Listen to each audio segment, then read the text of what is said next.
আচ্ছা, কি ব্যাপারটা বলুন তো, কি হয়েছে, কি সমস্যা আপনাদের জমি সংক্রান্ত? এখানে যেখান থেকে জমি কিনেছি তখন থেকে আমার পিছন বাড়ির ওরা সব সময় সমস্যা করে। কেমন সমস্যা করে? সব সময় সমস্যা করে কেমন, এটা আমাদের ওটা আমাদের, এইভাবে দিও না, এইভাবে করো না। তারপরে কোনো প্রকারের লোক টোক সাপোর্ট নিয়ে, হ্যাঁ, এর মধ্যে আছে মানে ফারুক গাজী। ফারুক গাজী কে? কে ফারুক গাজী? ফারুক গাজী এখন টাকি মিউনিসিপ্যালিটির vice chairman. Vice chairman Farooq Gazi, উনি কি করেছেন? কি উনি এসে আমার পাঁচিল টাকিল ভেঙে দিয়েছেন। কোন পাঁচিল ভেঙেছে? এই পাঁচিল? এই পাঁচিল, আমার ভিটে বাড়ির পাঁচিল, আমার ভিটে বাড়ির পাঁচিল। এটা আপনার পাঁচিল ফারুক গাজী ভেঙে দিয়েছে? হ্যাঁ। আচ্ছা, কেন ভেঙে দিয়েছে? ওই যে আমার ভিতরে 2 হাত করে জায়গা পাবে, লরি ঢুকবে এই রাস্তার দিয়ে। কেন 2 হাত জায়গা কেন পাবে? কিসের জন্য? পিছনে জমি কিনেছে তাই। তা কি আপনারা কি স্বেচ্ছা দিতে চেয়েছেন নাকি? আমরা সহিচ্ছে দেবো কেন? বাধা দিচ্ছি, আমার বাধা দিচ্ছি বলেই তো এই রাস্তাগুলো হয়। জোরপূর্বক ভেঙেছে। ও, এই পাঁচিলটা ছিল, এই পাঁচিলটা হচ্ছে জোরপূর্বক ভেঙেছে। কে ভেঙে দিয়েছে? কে? সব্যসাচী, রত্না ঘোষ, স্বাধীন ঘোষ।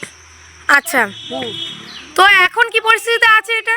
এখন পরিস্থিতি সেইভাবে আছে, আমরা যখনই দিতে যাই তখনই দিতে দেয় না, বেড়া ঘিরতেও দেয় না, আমাদের বেড়াটা সমস্ত। আচ্ছা, আমি দেখতে পাচ্ছি শুধু এখান থেকে এইটুকু রাস্তায় যা ঢালাই নেই, বাকি ওই দিক দিয়ে রাস্তা দেখছি ঢালাই, একদম পৌরসভার রাস্তা ঢালাই দেওয়া। কি কারণে? এই বছরে ভেঙে দেবে ওই রাস্তা, ঢালাই দিয়ে নিয়ে আসছে এই বছরে আমার। আচ্ছা, আপনার নিজস্ব সম্পত্তি এটা? এটা নিজস্ব। কি নাম আপনার? দীপালি দাস। আচ্ছা, প্রশান্ত দাস। আচ্ছা, তো এই আজকে দেখছি পাঁচিলের কাজ চলছে এখানে দেখছি। পাঁচিলের কোর্ট অর্ডার নিয়ে তাই পাঁচিলের কাজ করতে এসেছি। আপনার নাম কি?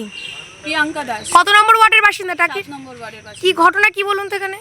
অ্যাকচুয়ালি বিগত কয়েক বছর আগে আমাদের টাকি পৌরসভার ভাইস চেয়ারম্যান ফারুক গাজী এবং তার সাঙ্গপাঙ্গ, সাথে আছেন সব্যসাচী বোস, রবি দাস, সজল ঘোষ, এছাড়া এবং সজল ঘোষ, দেবু ঘোষ, এছাড়া আছেন আমাদের পেছন বাড়ির রেশন ডিলার রত্না ঘোষ এবং তার জামাই অরিজিৎ কর। এরা সবাই আমাদের এই যে ভগ্নপ্রাণ প্রাচীর দেখছেন এবং এই সাইডে যে জিনিসটা দেখছেন, সেটা কয়েক বছর আগে ওরা গাজুয়ারি দখল করে বলতে চায় যে এদিকে ভেঙে দেয়, বলতে চায় যে ওরা এদিকে জমি পাবে। গাজুয়ারি ওরা দখল করতে চায়, পাঁচিল ভেঙে দেয় এবং বহু বছর পাঁচিল ভেঙে দেয়? কারা ভেঙে দেয়? ভাইস চেয়ারম্যান ফারুক গাজী এবং তার সাঙ্গপাঙ্গ। তার উনি নিজে দাঁড়িয়ে থেকে ভেঙে দিয়েছিলেন? নিজে দাঁড়িয়ে থেকে ভেঙেছেন উনি। কেন ভেঙেছিলেন উনি?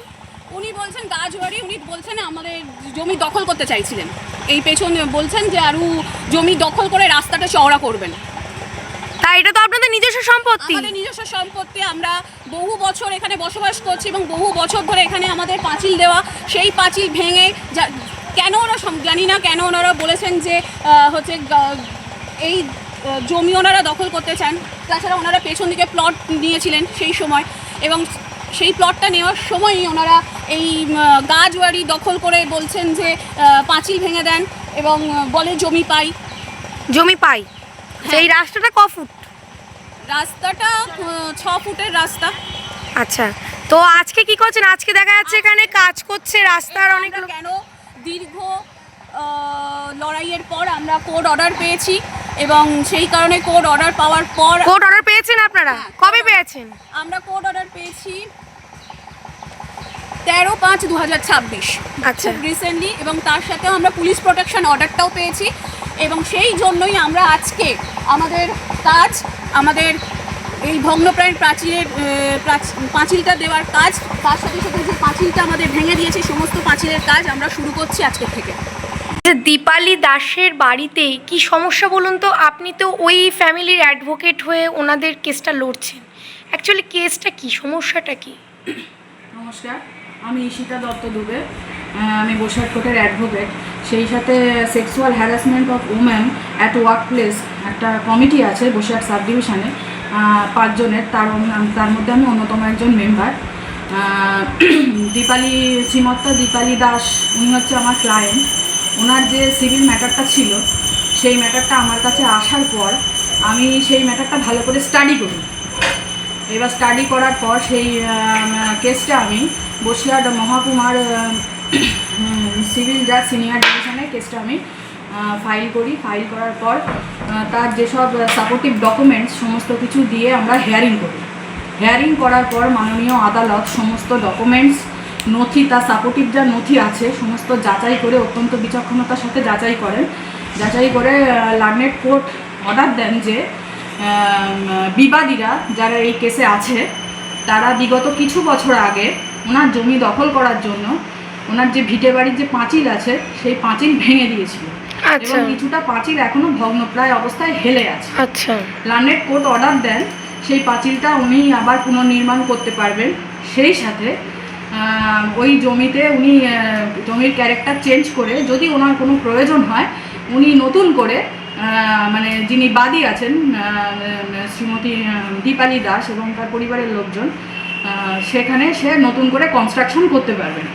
এবং যারা বিবাদী আছে তাদেরকে রেস্ট্রেন করেছেন অর্ডারের মাধ্যমে, তারা কোনোভাবেই ওই জমির সারাউন্ডিংয়ে ওরা থাকতে পারবে না, কোনো রকম কাজে বাধা দিতে পারবে না এবং ওদের কোনো রকমভাবে ডিসপোজিশন করতে পারবে না এবং কোনো রকম ডিস্টার্বও করতে পারবে না।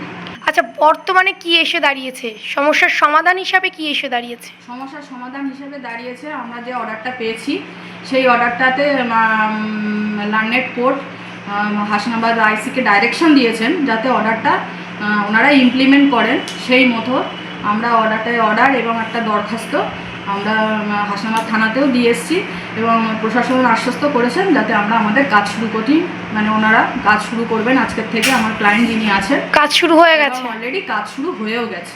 আচ্ছা, আপনার নামটা আরেকবার বলুন। আমার নাম হচ্ছে অ্যাডভোকেট ঈশিতা দুবে দত্ত।